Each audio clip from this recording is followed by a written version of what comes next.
Mercedes has just revealed new information regarding the future of the W14. Even though the start of the season for the Brackley-based team was not what they were expecting, they are determined to give it their best for the remainder of the season. The team does not want to scratch out the thought of winning races this season yet, and the changes coming to the car will be a significant step in the right direction for them. So what are these changes, and how will they improve the car's design? Keep watching to find out.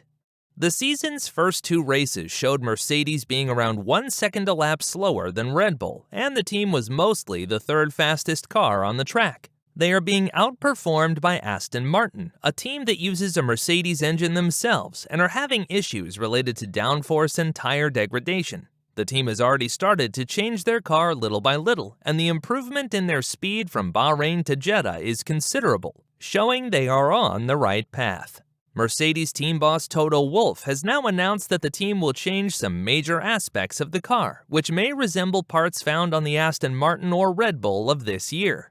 When asked about the changes coming to the car and whether they will be copied from another team, Wolff told Sky Sports F1, "You can call it Red Bull or Aston Martin concept. At the end, if it could look like an English double-decker bus, we would do it if it was fast. Put a little sticker on, Red Bull if they wanted.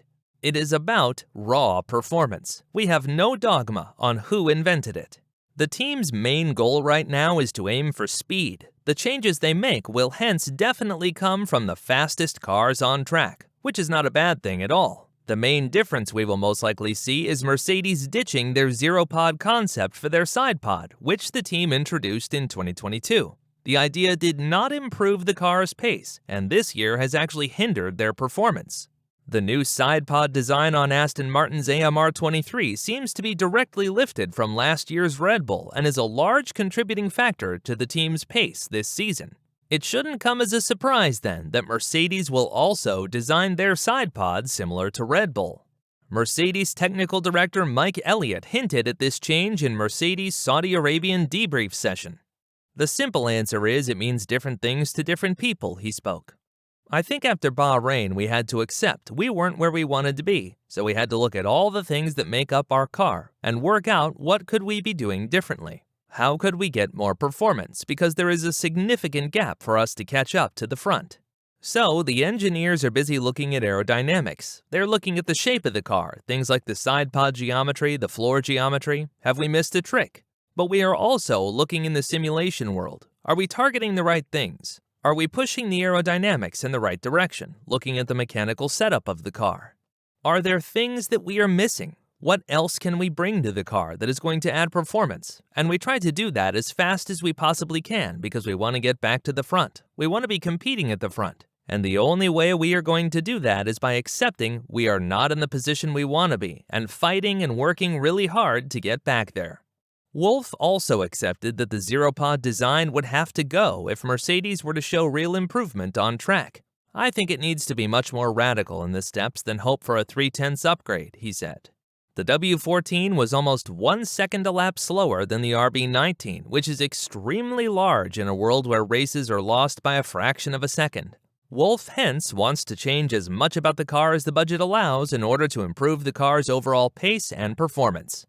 What do you think about the side pod change? Is it okay for Mercedes to copy Red Bull's and Aston Martin's design philosophy? Comment your thoughts underneath this video. The Mercedes factory in Brackley is hard at work designing and improving the W14's design. The team is tentatively aiming for major upgrades to the car to be revealed in the Emilia-Romagna, which may also include the new side pod design as well. Trackside engineer Andrew Shovlin recently visited Brackley and addressed the team members, commending them for their efforts and motivating the team to push harder for future races. "Thank you for all your efforts. Particularly what's nice is coming back and sensing the energy, because there's a lot that this team gets from how you all collectively bounce off each other. Coming back, even after Bahrain, you got this sense of people wanting to put it right. And coming back after Jeddah, we're now starting to see what those building blocks are going to look like, and you can sense that there's a great deal of motivation, and hopefully, we can turn this year into something special still."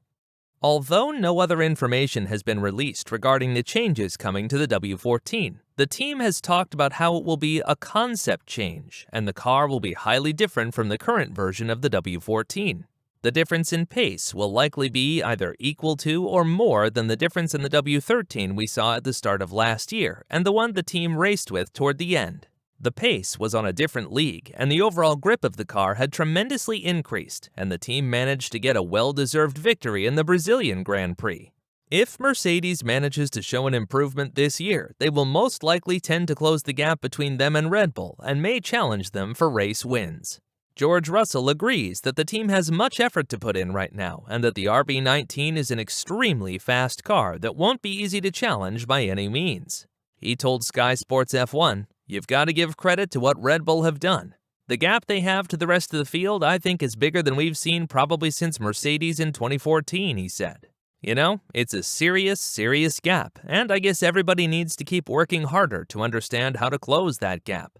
We know we didn't make the right decisions over the winter, and I think we can regain some of that performance quicker than you would do ordinarily, so everything's not all lost," Russell added. "We're still going to be fighting as hard as we can. We want to win races this year. We want to be in the championship hunt, but we've equally got to be realistic, focus on ourselves, and just get the fundamentals right for the long term." Before I continue with more news regarding Mercedes, please consider liking this video and subscribing to this channel, as it helps us put out daily F1 content such as this. There was also a debate doing rounds regarding team orders for Hamilton and Russell in the Saudi Grand Prix. Hamilton was lapping faster than George due to being on the medium compound, whereas Russell was on the hard tires, but the team did not deploy team orders to let Hamilton through. Mercedes have always let their drivers race without team orders unless absolutely necessary, and Mike Elliott agreed with this decision in his race debrief after he talked about the changes coming to the car. The safety car was pretty early, so it was going to be a very long final stint, Elliott explained on Mercedes' YouTube race debrief. Although Lewis came out on the faster tire, theoretically the medium, by the end of the stint, the hard tire was going to be a much quicker tire. So, although Lewis could put pressure on George initially, he wasn't going to be able to do that at the end of the stint, and so it probably wasn't clear which tire is faster or slower if you look at the full stint length.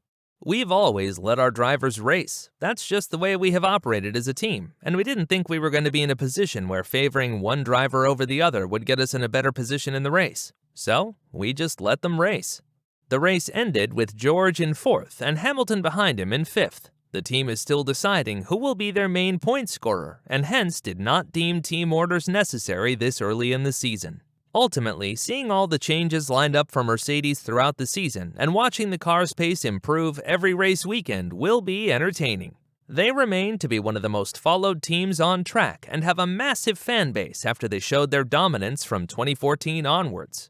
They have the skills and equipment needed to make the W14 an overall better performing car, and with more access to the wind tunnel than Red Bull and Ferrari, it is almost a given that the vehicle will develop better than the Ferrari and Red Bull.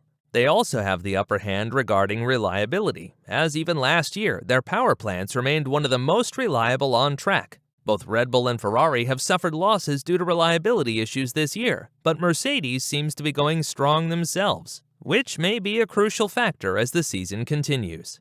All we can really do right now is wait for Imola to see what the major upgrade to the car is and how it improves its performance. What do you think about the future of Mercedes this season? Will they be able to make a comeback and challenge Red Bull this year, or will Lewis Hamilton's dreams for an 8th title be extended to next year? Let us know the answer to these questions below.